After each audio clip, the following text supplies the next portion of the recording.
हाय, video को start होने से पहले ही बता दूं, आप किसी भी पार्टी को, बीजेपी को हो या कांग्रेस के या किसी अन्य पार्टी से, इससे कोई फर्क नहीं पड़ता। वीडियो को लास्ट तक देखना, कुछ ना कुछ सीखोगे ही, कुछ ना कुछ जानोगे ही।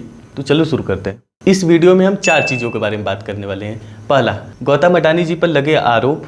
दूसरा, गौतम अडानी जी और माननीय नरेंद्र मोदी जी, इन दोनों के रिश्तों पर राहुल गांधी ने जो संसद में सवाल खड़ा किए उस पर। तीसरा, प्रधानमंत्री नरेंद्र मोदी जी के जवाब पर। और चौथा, राहुल गांधी की गिरफ्तारी पर। पहले और दूसरे टॉपिक के बारे में हम पार्ट 1 में बात करेंगे और तीसरे और चौथे टॉपिक के बारे में हम पार्ट 2 में बात करेंगे। तो चलिए पहले टॉपिक की तरफ बढ़ते हैं। पहला टॉपिक है अडानी जी पर लगे आरोप। बढ़ते हैं अगली खबर की ओर। अब बात करते हैं अडानी ग्रुप पे आए बड़े संकट की। हिडनबर्ग रिसर्च की रिपोर्ट में क्या क्या आरोप लगाए गए हैं, आरोपों को लेकर अडानी ग्रुप का क्या कहना है और अडानी ग्रुप के दाव पर हिडनबर्ग ने क्या जवाब दिया है। गौतम अडानी जी पर एक कंपनी है जिसका नाम है हिंडनबर्ग, उसने एक रिपोर्ट निकाला है अडानी जी के खिलाफ। तो सबसे पहले हम जानेंगे हिंडनबर्ग के बारे में। 6 मई 1937 को हिंडनबर्ग नाम का एक एयरशिप होता है जो उड़ान भरता है। उसमें लगभग 100 यात्री सवार होते हैं। कहा जाता है कि अधिक लोग और हाइड्रोजन की मात्रा अधिक होने के कारण उस एयरशिप में आग लग जाती है और उस 100 लोगों में से लगभग 35 लोगों की जान चली जाती है। अब लोग इस घटना को अवॉइड कर चुके थे, भूल चुके थे, लेकिन सन 2017 में नेथन एंडरसन नाम के व्यक्ति हिंडनबर्ग के नाम पर हिंडनबर्ग रिसर्च नाम की एक कंपनी खोलता है। नेथन का कहना था कि जिस तरह से हिंडनबर्ग की घटना मैन मेड थी, उसमें इंसानों की गलती थी, उसी तरीके से वो अपनी कंपनी हिंडनबर्ग रिसर्च में रिसर्च करेगा और लोगों का पैसा जो डूबने वाला होगा उसे बचाएगा। तो ये थी हिंडनबर्ग की कहानी। अब आप लोगों के दिमाग में आ रहा होगा कि भलाई का काम तो ठीक है, लेकिन ये कंपनी पैसा कैसे कमाती है। तो ये कंपनी पैसा कमाती है शॉर्ट सेलिंग से। अब शॉर्ट सेलिंग क्या होता है, चलिए इसके बारे में थोड़ा जान लेते हैं। देखो, जो लोग शेयर मार्केट में पैसा लगाते होंगे उन्हें पता होगा कि शॉर्ट सेलिंग क्या होता है। जिन्हें नहीं पता है उन्हें बता दूं, जब आप शेयर मार्केट में किसी कंपनी के शेयर खरीदते हैं और उस कंपनी को फायदा होता है, शेयर के दाम बढ़ते हैं, तो आप शेयर को बेचकर प्रॉफिट कमाते हैं, यानी आपको फायदा होता है। लेकिन एक सिचुएशन और होती है जिसमें शेयर के दाम कम होने पर आपको फायदा होता है, जिसे शॉर्ट सेलिंग कहते हैं। डिटेल में समझाता हूँ। सोचो मुझे पहले से ही पता चल जाए कि अडानी ग्रुप का शेयर नीचे गिरने वाला है, लेकिन पैसे तो मेरे पास है नहीं, तो मैं क्या करूंगा, अडानी ग्रुप से एक शेयर उधार ले लूंगा और उसे शेयर मार्केट में ले जाकर बेच दूंगा। जितने में शेयर खरीदा है उतने में ही बेचूंगा। अब सोचोगे कि इसमें फायदा क्या हुआ। मान लो अडानी ग्रुप का एक शेयर का दाम वर्तमान में 1 लाख रुपया है। अब किसी ब्रोकर को वो शेयर 1 लाख रुपए में बेच दिया। चूंकि मुझे पता है शेयर के दाम कम होने वाले हैं, समझ लो शेयर के दाम 1 लाख से घटकर 50,000 यानी 50% कम हो गए। तो मैं क्या करूंगा, 50,000 में किसी ब्रोकर से एक शेयर खरीदूंगा और अडानी ग्रुप को वो शेयर वापस कर दूंगा। इस तरह से मुझे 50,000 का मुनाफा हो जाएगा। तो ऐसे की जाती है शॉर्ट सेलिंग। और ये कंपनी जो है हिंडनबर्ग रिसर्च, ये ऐसे ही शॉर्ट सेलिंग करके पैसे कमाती है और ये यूएस में बिल्कुल लीगल है, इस पर कोई पाबंदी नहीं है। तो ये कंपनी क्या करती है कि किसी भी कंपनी पर रिसर्च करती है, उसका सारा काला चिट्ठा बाहर निकाल देती है, जिससे उस कंपनी के शेयर के दाम कम हो जाते हैं और ये कंपनी शॉर्ट सेलिंग करके धीरे से निकल लेती है अपना मुनाफा बनाकर। हालांकि अडानी ग्रुप के ऊपर इन्होंने बॉन्ड के ऊपर पैसा लगाया था, इसलिए शेयर से ज्यादा बॉन्ड के दाम गिर रहे हैं। क्रेडिट स्विस ने अडानी के बॉन्ड को 0 रेटिंग दे दी है। अगर आप अडानी ग्रुप के बॉन्ड को देकर कोई भी लोन या पैसा उधार लिए हैं तो आपको कुछ और सबमिट करना पड़ेगा, नहीं तो बैंक आपके ऊपर कार्रवाई करेगी। अब हिंडनबर्ग का रिपोर्ट आते ही पूरे स्टॉक मार्केट में हाहाकार मच गया। पूरे 2 साल का रिसर्च करके इन्होंने अडानी ग्रुप के ऊपर रिपोर्ट निकाली थी, जिसमें कुल 88 क्वेश्चन थे और इस 88 प्रश्न को इन्होंने 25 जनवरी के दिन पब्लिक कर दिया। और इसका टाइटल भी इन्होंने बड़ा इंटरेस्टिंग रखा, दुनिया का तीसरा सबसे अमीर आदमी कैसे कॉर्पोरेट हिस्ट्री की सबसे बड़ी ठगी कर रहा है। How the world third richest man is pulling the largest coin in the corporate history. 2020 में अडानी ग्रुप के एक शेयर का दाम था 130 और 2022 में उसी शेयर का प्राइस 4,000 से भी ऊपर हो जाता है। आखिर ये कैसे पॉसिबल है। अब आप लोग बोलेंगे कि शेयर का डिमांड ज्यादा रहा होगा, इसलिए लोगों की मजबूरी हो गई होगी कि अडानी ग्रुप के शेयर को खरीदे और अपना मुनाफा बनाए। लेकिन नहीं, कोरोना काल का समय था, परफॉर्मेंस इतनी भी अच्छी नहीं थी और ना ही अडानी ग्रुप ने कोई ऐसा इन्वेंशन कर लिया था जिससे शेयर के दाम यहाँ से यहाँ हो जाए। तो आखिर अडानी ग्रुप के शेयर के दाम बढ़े कैसे। हिंडनबर्ग की रिपोर्ट कहती है कि अडानी ग्रुप ने अपने सारे शेयर पर यानी 100% शेयर पर नियंत्रण कर लिया, जिससे कि डिमांड और सप्लाई की चेन को कंट्रोल कर लिया। और किसी भी कंपनी के डिमांड और सप्लाई चेन को कंट्रोल कर लिया जाए, यानी कि उनके सारे शेयर को नियंत्रण कर लिया जाए 100%, तो उस कंपनी के शेयर के दाम को भी नियंत्रण किया जा सकता है। अब आप लोग बोलेंगे कि ऐसे तो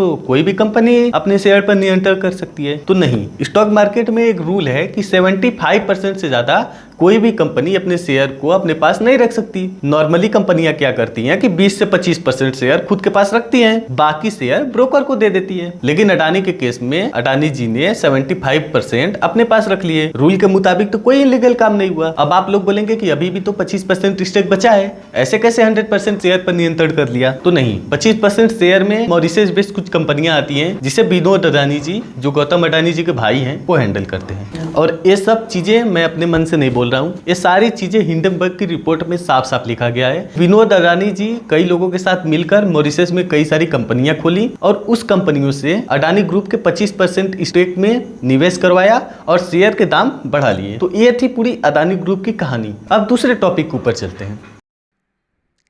हम पूछेंगे, एक बार नहीं हजारों बार पूछेंगे, रुकेंगे नहीं।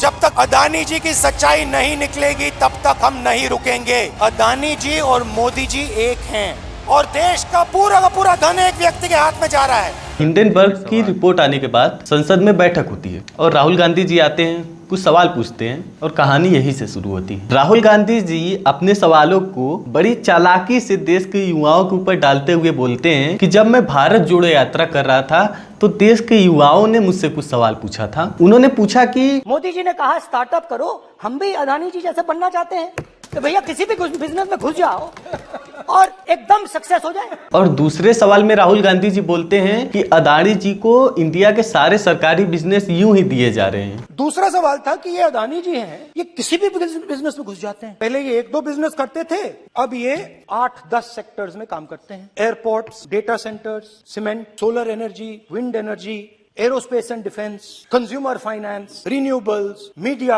और तीसरा सवाल था कि अडानी जी 2014 में 609 नंबर पे थे, दुनिया के सबसे अमीर आदमी में 609 नंबर पे थे, और अचानक अडानी जी दूसरे नंबर पर कैसे आ गए? ये भी पूछा कि भैया एक बात बताइए, राहुल जी बताइए हमें कि अडानी जी का जो नेटवर्थ है 2014 से लेकर 2022 तक, ये $8 बिलियन से $140 बिलियन कैसे हो गया? कैसे हुआ? ये 2014 में 609 नंबर पे थे, 14 में 609 पीछे बिल्कुल, पता नहीं जादू हुआ, दूसरे नंबर पे पहुंच गए। मोदी है तो मुमकिन है। इतना ही नहीं, किसी भी बिजनेस का नाम लिया जाता है तो सबसे पहले अडानी जी का नाम आता है। हिमाचल में सेब की बात होती है, अडानी जी। कश्मीर में सेब की बात होती है, अडानी जी। पोर्ट्स की बात होती है, अडानी जी। एयरपोर्ट्स की बात होती है, अडानी जी। हम सड़क पे चल रहे हैं, मैं पूछूं किसने बनाई? अडानी जी। अब इन सारे सवालों के बाद राहुल गांधी जी पूछना शुरू करते हैं कुछ कड़वे सवाल। इनका हिंदुस्तान के प्रधानमंत्री के साथ क्या रिश्ता है और कैसा रिश्ता है? देश जानना चाहता है, तो देश जानना चाहता है। ये देखिए रिश्ता, ये देख लीजिए प्लीज, माननीय सदस्य पोस्टर नहीं, प्लीज पोस्टर नहीं, पोस्टर नहीं है सर। देखिए पोस्टरबाजी के लिए सदन नहीं है, आप बात करें पोस्टरबाजी नहीं। स्पीकर सर, आप वरिष्ठ, पोस्टरबाजी उचित नहीं है। स्पीकर सर, पोस्टरबाजी उचित नहीं है, ये सच्चाई है, पोस्टर नहीं। इस बीच अध्यक्ष महोदय जी पूरी कोशिश करते हैं कि राहुल गांधी जी फोटो ना दिखाएं, लेकिन तब तक बहुत देर हो चुकी थी। राहुल गांधी 2-3 फोटो दिखा चुके थे। हालांकि राहुल गांधी जी ने कहा है कि काफी सारी फोटोज को एडिट कर दिया गया था, वो एक अलग मुद्दा है। स्पीकर सर को राहुल गांधी जी बोलते हैं कि फोटो तो हमारे प्रधानमंत्री जी का है, बट फिर भी स्पीकर सर ने फोटो को दिखाने से सीधे मना कर दिया। तो नहीं स्पीकर सर, वो फोटो है सर, वो पोस्टर नहीं है। आप वरिष्ठ सदस्य हैं, प्राइम मिनिस्टर की फोटो है सर, उसमें बहुत उनका अच्छा चेहरा दिख रहा है। उनके वहां पे उनके पीछे अडानी का लोगो है, अडानी जी के हवाई जहाज में घुस रहे हैं। तो मैंने सोचा कि आज के प्रेसिडेंट्स एड्रेस में मैं थोड़ा जो नरेंद्र मोदी जी का और अडानी जी का रिश्ता है उसके बारे में आपको थोड़ा बता देता हूँ। फिर राहुल गांधी जी बोलते हैं कि रिश्ता नया नहीं है, रिश्ता बहुत पुराना है। रिश्ता 2014 का है, जब प्रधानमंत्री नरेंद्र मोदी जी गुजरात के मुख्यमंत्री थे। So the relationship begins many years ago when Narendra Modi ji was the chief minister of Gujarat, and when most of India's business was asking questions of the prime minister, was against the prime minister, one man stood shoulder to shoulder with the prime minister. He didn't back down. That's commendable. It's not a joke. He was loyal to the prime minister. And what did he do? He helped Mr. Modi construct the idea of resurgent Gujarat. जब प्रधानमंत्री जी दिल्ली आते हैं और 2014 में असली जादू शुरू होता है। फिर वो बोलते हैं कि अदानी जी दुनिया के सबसे अमीर आदमी में दूसरे नंबर पर कैसे पहुंचे। उसमें पहला पॉइंट था एयरपोर्ट को लेकर कि 2014 में वो 609 नंबर पे थे, कुछ ही सालों में वो दूसरे नंबर पे पहुंच गए। कैसे पहुंचे? बहुत सारी इंडस्ट्रीज में काम करते हैं, मैं आपको 2-3 इंडस्ट्रीज का उदाहरण दे देता हूं। एयरपोर्ट्स की बात करते हैं। रूल था कि अगर कोई एयरपोर्ट बिजनेस में नहीं था तो वो इन एयरपोर्ट्स को ले नहीं सकता था। इस रूल को हिंदुस्तान की सरकार ने बदला। और जब संसद में लोग बोलते हैं कि बनाया किसने था, तो उस पर राहुल गांधी जी बोलते हैं बनाया किसी ने भी हो, रूल था। किसी ने भी बनाया हो, रूल था। किसी ने भी बनाया हो, रूल था। रूल बनाया किसने बात नहीं है, रूल बदला किसने बात है। और अगर देखा जाए तो ये सही भी है, क्योंकि अगर कोई भी कंपनी को एयरपोर्ट बिजनेस का एक्सपीरियंस नहीं है तो उस कंपनी को एयरपोर्ट क्यों देना? भाई नेशनल सिक्योरिटी का मामला है, कुछ भी रिस्क हो सकता है। रूल बदला गया। उस समय मीडिया में इसके बारे में चर्चा हुई थी। रूल बदला गया और अदानी जी को 6 एयरपोर्ट्स दिए गए। After that India's most strategic profitable airport Mumbai airport CBI ED का प्रयोग कर जीवीके पर दबाव डालकर हिंदुस्तान की सरकार ने उस एयरपोर्ट को अदानी जी के हाथों में कर दिया। और एयरपोर्ट की ये सारी बातें हमारे देश के कानून मंत्री जी को बहुत बुरी लग जाती है। पूरे संसद में वो चिल्लाने लगते हैं खड़े होकर कि प्रूफ दिखाओ, जिस पे राहुल गांधी जी बोलते हैं कि दे देंगे। बिना तर्क के ऐसे वाइल्ड एलिगेशन लगा रहे, ये कोई मतलब नहीं है सर, ये ऐसे नहीं बोल सकते। और वो सर तर्क रखना पड़ेगा। अगर एलिगेशन लगा रहे हैं तो आपको पूरा डॉक्यूमेंट प्रूफ के साथ आपको रखना पड़ेगा। दे देंगे। आप ऐसे बातें नहीं कर देंगे और ये गंभीरता को समझिए, डॉक्यूमेंट्री प्रूफ दे देंगे। अब थोड़े से जल्दी राहुल जी के सारे सवालों को देख लेते हैं। तो मेरा सवाल प्रधानमंत्री जी से, और सिंपल सवाल है, प्रधानमंत्री जी आपके फॉरेन ट्रिप्स पे अदानी जी और आप कितनी बार एक साथ गए? How many times did Adani ji join you later on a visit? How many times did Adani ji travel to a country immediately after you did? And in how many of these countries after you visited did Adani ji get a contract? Also an important question, जरूरी सवाल, अदानी जी ने BJP को पिछले 20 साल में कितने पैसे दिए हैं? इलेक्टोरल बॉन्ड्स में कितना पैसा दिया है? ये किसकी है? मॉरिशस में जो शेल कंपनीज हैं, ये जो हजारों करोड़ रुपया ये शेल कंपनीज हिंदुस्तान में भेज रही हैं, ये किसका पैसा है? और क्या ये काम अदानी जी फ्री में कर रहे हैं? ये नेशनल सिक्योरिटी का मुद्दा है, आपको मालूम ही नहीं। इसमें सबसे बड़ा सवाल था कि मॉरिशस में जो कंपनियां हैं, जो ऊपर आप लोगों को समझाया है, जो अडानी ग्रुप में निवेश कर रही हैं, वो कंपनी किसकी है और वो भारत की कंपनी पर पैसा क्यों लगा रही हैं, इसकी जांच होनी चाहिए। अब राहुल गांधी जी के कुल सवालों पर ध्यान देते हैं। पहला सवाल था एयरपोर्ट अदानी जी को रूल बदल कर दिए गए हैं, और दूसरा सवाल था प्रधानमंत्री नरेंद्र मोदी जी और अदानी जी एक साथ एक हवाई जहाज में दूसरे देशों में कितनी बार गए हैं, और तीसरा सवाल था मोदी जी के जाने के बाद कितनी बार अदानी जी उनके पीछे पीछे गए, और चौथा सवाल था मोदी जी के आने के बाद कितनी बार अदानी जी उस देश में गए, और पांचवा सवाल की आपके और अदानी जी के वापस आने के बाद कितनी कंपनियों ने अदानी जी को कॉन्ट्रैक्ट दिया, और सबसे जरूरी सवाल, यह जो मॉरिशस की कंपनियां हैं वह किसकी कंपनी है और उसमें जो पैसा है वह किसका है।